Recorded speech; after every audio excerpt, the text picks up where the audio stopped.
در چند ویدیویی که از نویه شمس‌الدین شاهین در اینترنت نشر شد گفته می شود که در داخل ماشین نکسای رنگش سفید که روز 11 مای در دهه چگم سیلش برد، جانانه شمس‌الدین و همسر آوازخوان شناخته قدم قربانی بوده است. این ماشین هنگام برگشتن از کولوب وقتی تومه سیل شد که راننده‌اش میخواست رودخانه سنگاب را عبور کند.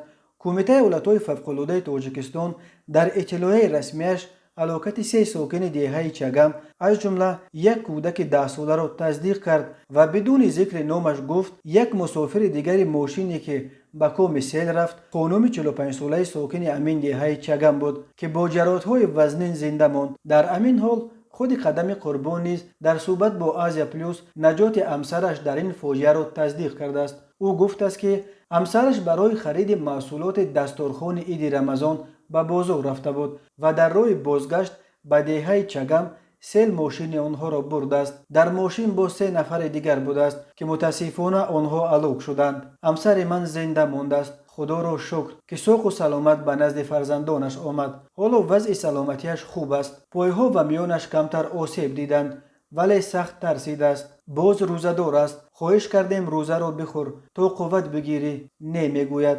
نقل کرده از قدم قربان. قدم قربان یک آوازخوان در گذشته تویگرد بود که اساساً در منطقه کولوب شهرت داشت.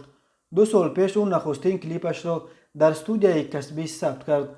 حالا هر کلیپ او در اینترنت چندین میلیون تماشابین پیدا می کند. قدم قربان بار قصه کرده بود که زوجش را در اول سالهای 90 از خانه پدر و مادرش دزدیده بود چون که آنها راضی نبودند که دخترشان را به قدم قربان بدهند.